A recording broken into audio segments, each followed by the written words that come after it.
Crowdsourcing Week and Bold Awards. As we've gone through part one and part two of this first crowdfunding summit, I'd like to go ahead and start to the part three, which will be around the crowdfunding opportunities and possibilities in North America. We got some great esteemed speakers here. They're going to give us a great situations in terms of where things are in terms of North America, in terms of crowdfunding, and also not just in equity side, but also in terms of the rewards as well. If you have any questions, please put your questions here in a chat and on a box below. We will also love for you guys to connect with one another. So at the end, we will also leave some room for networking. But at this time, what I like to do, I like to just go zoom in right away in terms of the first speaker. And today we have Kirsten Ross. She is she's a product manager. She's a product launch expert, not a manager, and specializing in Kickstarter and Shopify. I got across Kristen when I was reading one of the blogs, and I found her very interested because she learned from her own mistakes, and that's how she ended up becoming a domain expert. In this case, from the point where she ended up having this failure of $16,000 crowdfunding campaign. And when she learned from that failure, she turned that into a great success with $590,000 US dollars. And that was a great success for her. So from there on, she's been doing a lot of crowdfunding campaigns, primarily in the Kickstarter. And she'll be talking today about launching a successful crowdfunding campaign. Kristen, you're there? I see. Yes, you are. I am. Welcome. How are you? I am good. How are you? Great. Well, welcome to Awesome. Crowdfunding Summit, and I'd like you to get started. So whenever you're ready. Absolutely. And then I just tell your team when to move on to the next slide. Is that right? Yes. Amazing. Well, guys, I'm so pumped to be here and part of part three. I'm hanging out in Toronto, Canada right now. So it's really cool to be connected to everyone globally. And I was going to jump right in. So Epi, thanks for the introduction. So I get asked a lot how I got into crowdfunding. So I've been advising and running launches for the last 5 years full time. And I did, like most good things in life, I got into crowdfunding from an epic failure where the first campaign completely bombed. We only raised about a third of what we needed to, and then we re-strategized and relaunched. There's a whole story behind that. But when we relaunched, the product went viral. And so we ended up raising over $500,000 for that second time. And that turnaround story got a lot of local entrepreneurs in Toronto interested in, okay, well, how did you go from such a huge failure to something that just blew up overnight? And so I started speaking around Toronto. I landed my second crowdfunding product, where at that time we raised just over $300,000. And then my next campaign was for a wearable device. We raised another 342. And then I just kept, over the next couple of years, every campaign that we took on ended up doing multiple six figures in revenue. And so what I've discovered now, and I've really fallen in love with crowdfunding because of its ability to take products that are unique and help founders not only get inventory funding, which is what we're getting into today, but also be able to put brands on the map. Because Kickstarter and Indiegogo and even other crowdfunding campaigns, there's no other model online that really lets you get discovered globally quite so quickly. And so now what I do is I specialize in taking products, launching them strong on Kickstarter, so that you are a Kickstarter or Indiegogo, so that you're able to really walk away not only with a really well orchestrated marketing campaign that gets you hundreds or thousands of new customers, but you get your inventory paid for leveraging other people's money because people are pre-ordering your product. So my presentation today, I'm going to be going through a quick 15-20 minutes for how rewards-based crowdfunding works, how to have a successful launch, and then also open up the floor to Q&As and how to contact me should you guys have any follow-up questions. So next slide, please. So when it comes to crowdfunding, there's a lot of misconceptions and people don't really know, like, okay, how would crowdfunding work for me? What kind of products work well with crowdfunding? So when we talk about rewards-based crowdfunding, the two biggest websites online you're going to see are Kickstarter and Indiegogo. These websites have been around for over a decade. Kickstarter alone has helped creators, so entrepreneurs launching products and projects, raise more than $5 billion. And over 182,000 projects have been successfully funded via Kickstarter. So these giants are, they can do wonders for you, but there's a huge misconception as to like what kind of products or projects work well with it. So first off, the way that a Kickstarter Indiegogo crowdfunding campaign works is that you have up to 60 days to raise a certain amount of money that you're trying to raise. So specifically in the product space, if you need to raise $20,000 to cover inventory for product, then you're going to put a marketing campaign on Kickstarter that presents your project and your product and say, hey world, I need to raise $20,000 and I have 60 days to do it. And then you have 60 days to do a marketing campaign and raise those funds. So how you're raising those funds is not through people donating money to you. Backers or people that actually give you money for your campaign, they're actually getting something in exchange for that. So in the product space, which I focus on, people are pre-ordering your product. So the goal when you say, for example, you have a book that you need to raise $20,000 to go get printed, you're raising $20,000 worth of people who are actually buying your product, which is really, really cool. So you put the campaign up, you raise the funds, assuming you get successfully funded, you then take that money off of Kickstarter, you go produce and manufacture the books or the product, and then you deliver it to customers 2 to 4 months in advance, okay? Or depending on what your supply chain looks like. But that's typically how it works. It's a great, great model. And the kinds of products that work really well, I kind of put a collage of some of the products we've worked with. I've worked with products in the travel space. I've worked with wearables. I've worked with hardware products. I've worked with fabric and clothing. I've worked with publishing campaigns. I've done planners. When it comes down to what kind of products work really well on crowdfunding, first off, it cannot be something that if you're already selling this product on your Shopify website or on Amazon, it's not a Kickstarter. Kickstarter is for new products that you want to bring to market. It doesn't have to be this new, never before seen product, but it has to be an upgrade or a different flair to an existing product. So for example, it's very common for existing e-commerce entrepreneurs to see, for example, we'll take a product like a pen, right? It's super boring, but a pen.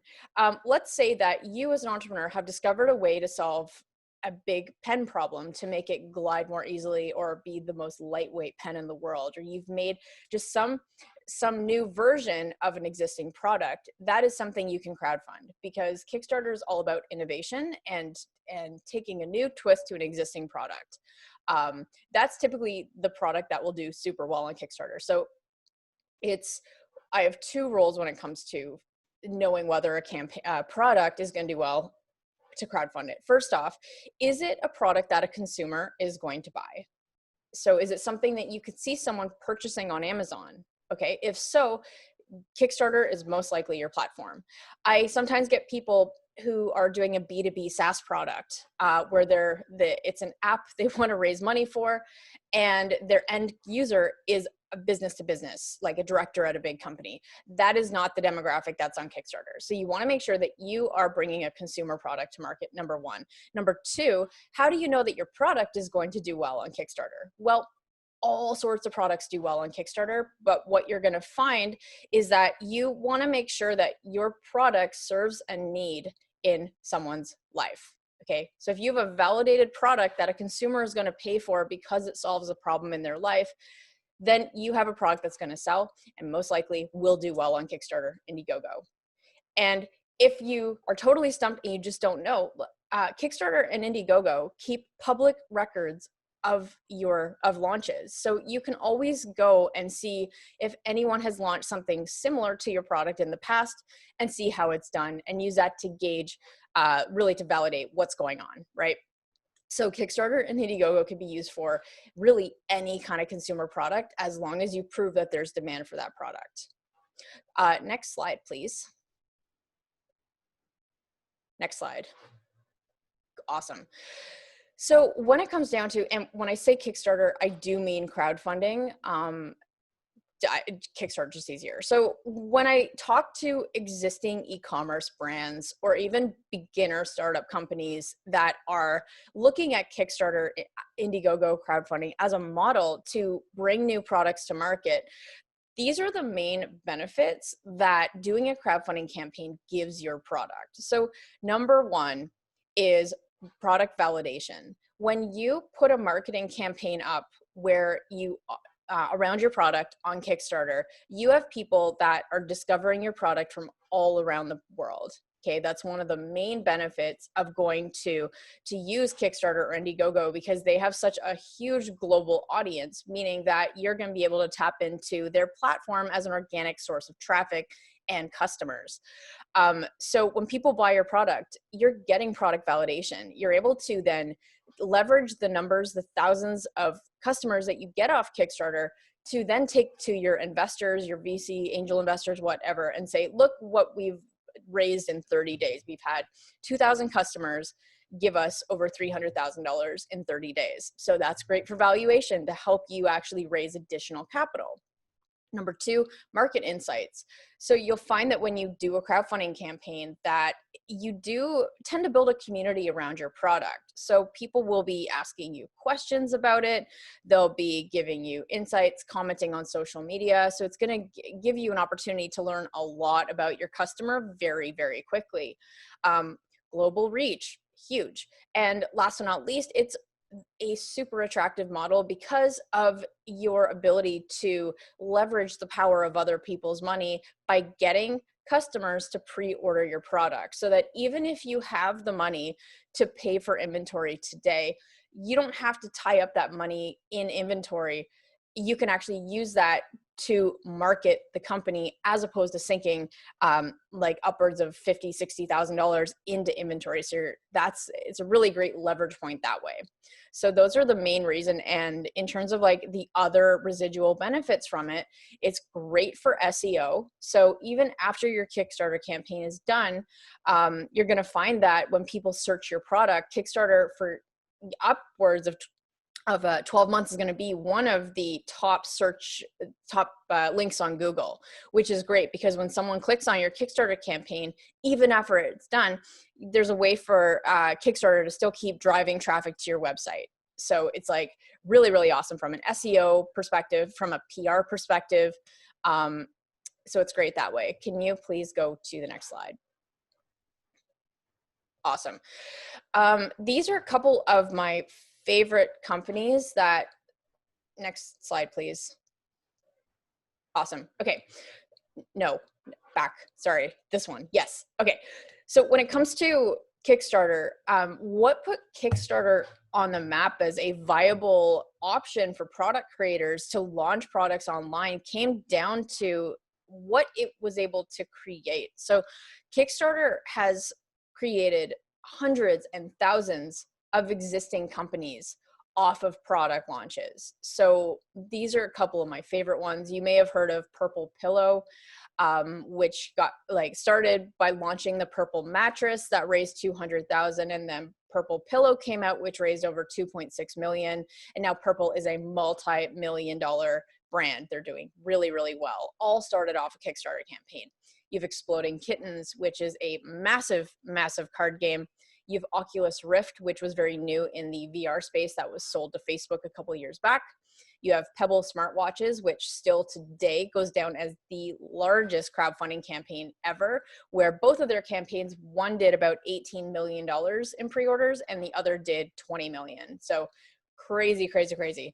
And one of my favorite companies is Best Self Co. So Best Self Co. started with the Best Self Journal, and then later created a whole variety of personal development products. And they're now a multi-million-dollar company. And this is really what could be possible for you when you have the right product and you serve it in a way that this product really does help improve somebody's life. Okay, so Kickstarter should not be seen as like a one and done thing. It needs to be seen as part of getting your brand out there as a product launch platform to be discovered by people around the planet. So can we go to the next slide, please? So by now we've talked about what crowdfunding is. I think you all now have a pretty good idea of the model. So now I want to get into how to actually have a successful campaign. So my biggest goal with anyone I work with and anyone, whatever, I'm rambling. So, but my biggest goal is to set you up for success on day one. So when it comes down to having a crowdfunding campaign, the biggest mistake and misconception is that because Kickstarter and Indiegogo have millions of backers and this huge community that you can tap into to launch your product, there's a massive misconception out there that, well, cool, all I have to do is just launch my product on Kickstarter and I'm going to walk away with thousands of customers. Doesn't work that way. So one thing you need to understand about how to do a Kickstarter campaign is that it all comes down to knowing and understanding how to leverage the power of their community. So can you please go to the next slide? Okay, so the number one thing that you need to understand is how the platform works. Kickstarter and Indiegogo both have an algorithm that helps them decide and see which products are popular and which ones aren't. Kickstarter and Indiegogo both take 5% for every dollar raised on their platform.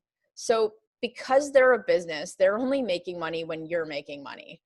Also, they have to make sure that because their customers are the ones that make it possible for product creators to go and launch products on their website, they have to also protect the user experience by showing products that are doing well, that they think their community is going to enjoy, right? So because of these two things, the algorithm has a way to look and see which products are doing well and are being enjoyed by their community. So this algorithm comes down to everything you do comes down to proving to the platform as soon as you launch within that first day that you need to bring in success and really kickstart your Kickstarter. So what that looks like is when you launch on, say, when you launch at like 11 o'clock Eastern or 10 a.m. Eastern to take advantage of the US audience, you have the first few hours, or really that first 24 hours, to bring in about 30% of the overall goal that you're looking to raise. And typically the platforms suggest about 30% because that's where you're going to hit to start trending to have a very high chance of hitting your goal over the entirety of the campaign, whether you're doing a 30 or 60-day campaign. So when you bring in 30% on that first day, you're bringing that in from your own audience and the efforts that you really, your pre-launch that you've had leading up to that day one. And when you bring in that 30% on the first day, that is generally when the algorithm is going to start picking you up and giving you more visibility and sending you more traffic. So when you go to Kickstarter and Indiegogo, you're going to notice different sections. You'll notice that some campaigns make the front page. You'll notice that if you click through to different categories like team favorites or design category or tech or whatever it is, the products that are easier to find are the ones that are doing the best. So in order for you to tap into the power of the community, you need to have traction on that very first day, so the algorithm will pick you up and it creates a snowball effect of residual organic platform traffic. And that's really when you have that momentum, that's where you start to hit the bigger numbers. That's where you start to hit your funding goal. And the campaigns that fail and they fail to prove traction on that first day, it all comes down to them not having a wait list of people ready to purchase their product on that first day. So while Kickstarter and Indiegogo have this amazing ability to get you discovered and hit big numbers and give you thousands of customers, the only way to tap into that is by having a strong day one. And having a strong day one comes down to the pre-work that you do. So typically we recommend that you go in with an email list of at least 5,000 people, depending on your goal. That's dependent on a lot of variables, but we recommend about 5,000 people. And the lead up to that, depending on if you are an existing company with an existing audience, or if you're literally starting from zero, the prep period can be anywhere from 2 to 5 months to build up before you go to launch your product. But when you do that and you line it up properly and you follow the right system, that's when the floodgates of Kickstarter and Indiegogo are open. So apart from that, I'm limited to 20 minutes here. So can you go to the last slide, please?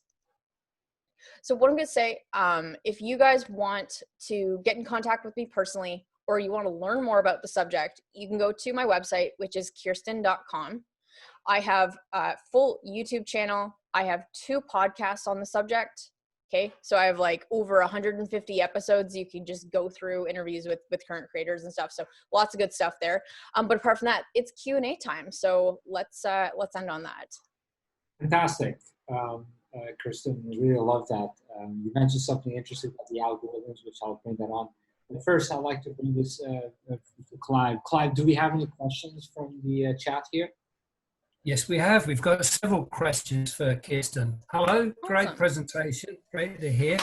Thank you. Is it possible for people to run a crowdfunding project when they're still just at the idea stage? They haven't even got a prototype. Yeah, that used to be okay 5 years ago, but with production issues and fraud issues on the platforms now, Indiegogo and Kickstarter do a lot more due diligence to make sure you are presenting a product that you know you're going to be able to fulfill on. So yeah, technically you can do it, but I absolutely do not ever recommend you do that. You do need to have skin in the game. You do need to have proof that you can develop the prototype and that your product is going to be able to do what you say it will do to avoid a slew of issues. So yeah. Okay, well that's covered that off. Could you take a moment to explain to anyone who might not be too sure about all or nothing or keep it all? Yeah. So yeah, that's what's a little scary about Kickstarter, because what if you go through all of this work for months?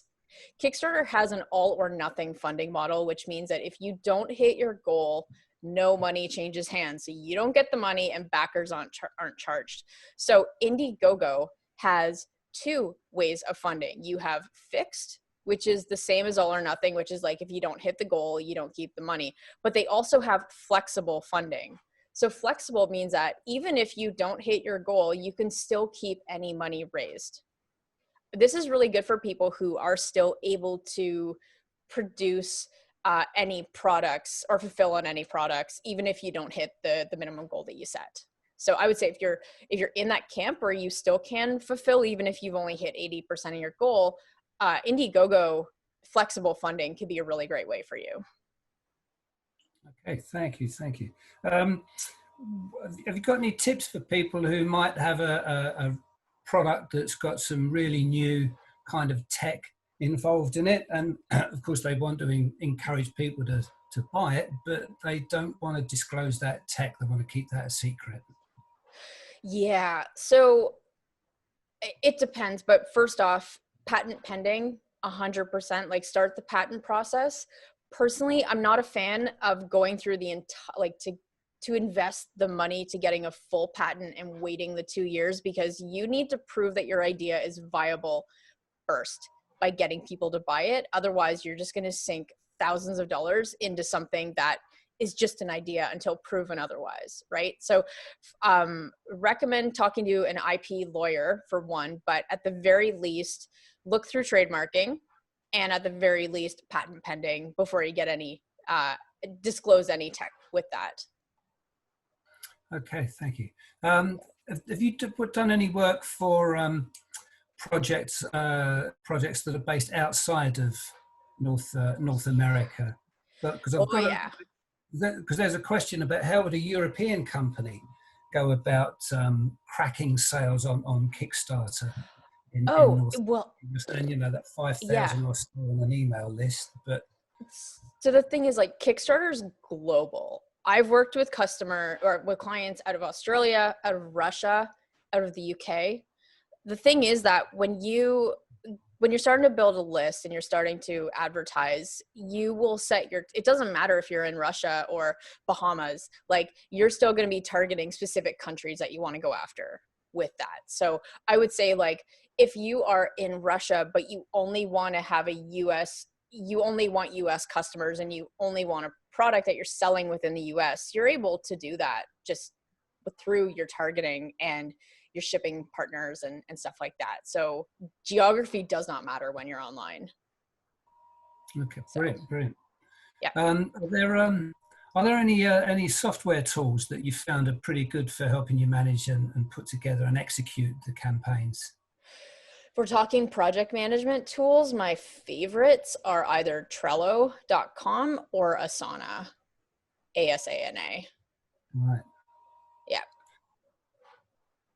Okay, just looking for questions here. Carson, he's asking about the Kickstarter's requirement in terms of the uploading a picture of a working prototype in order to launch a hardware campaign. What are your experience with that? Yeah, so Kickstarter does have to review your campaign prior to you going live, right? So I say, if you have a hardware product, show something other than CAD renderings. Okay, like, CAD renderings are okay to tell a story, but like, showing products of or photos of your product in use by people, show product shots. If you can get video of your product being used, or even different photos showing different prototype stages to show like the evolution of your product, like anything like that can really show Kickstarter. And even like when Kickstarter approves your project, like, you need this so that backers aren't thinking, oh, this is just a computer rendered design, they're just gonna take my money and run. Like, from a trust perspective, you need to really show the picture of your product being real. So Yeah. A question in terms of some predictions. Do you see that in any near future we'll see a $100 million raise on a Kickstarter? no. No. I think that's more of a question on the equity side. I think that, yeah, just like what goes into a Kickstarter campaign, I just don't. I think we're definitely going to keep seeing 7-figure campaigns. 100 million raises, though, that would be something to see. I don't know, but I think on the equity side, I definitely see that being something that's possible. Interesting. Yeah. And why you think that we won't see it on a Kickstarter on a reward? Is there any logic behind it, or? Well, I mean, unless if things, and maybe we're a couple years away, right? But Kickstarter's in a state of change right now, where it used to be a tool for beginner companies posting ideas, and then globally people would help get the products funded, right? But now we're seeing a trend, because Kickstarter is so competitive. I feel like they're almost not Indiegogo. Indiegogo's kind of an outlier here, but Kickstarter, I see them kind of they're like pricing themselves out of the game. So what it takes to get the bigger numbers on Kickstarter requires much more marketing spend, which means that to really reap the benefits of Kickstarter, it's really something that's only open to existing brands, unless if you're an outlier. Because like to rank on Kickstarter among thousands of projects, you need big marketing budget and big marketing dollars to do that.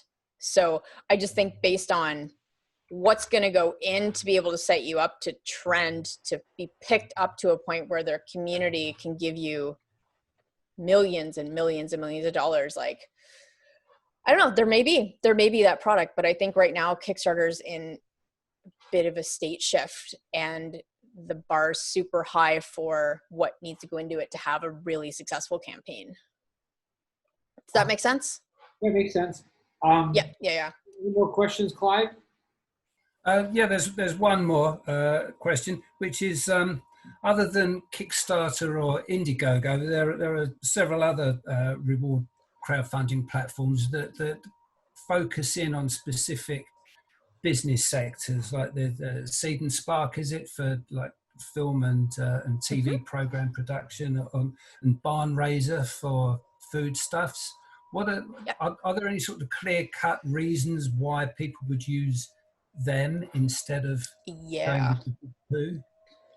Yeah, so Kickstarter and Indiegogo are fan favorites. My favorite is 100% Indiegogo, but that's a general crowd. So the problem with Kickstarter, Indiegogo is that you have all sorts of projects. So while you have this massive audience that follows these platforms, it's more of a general, right?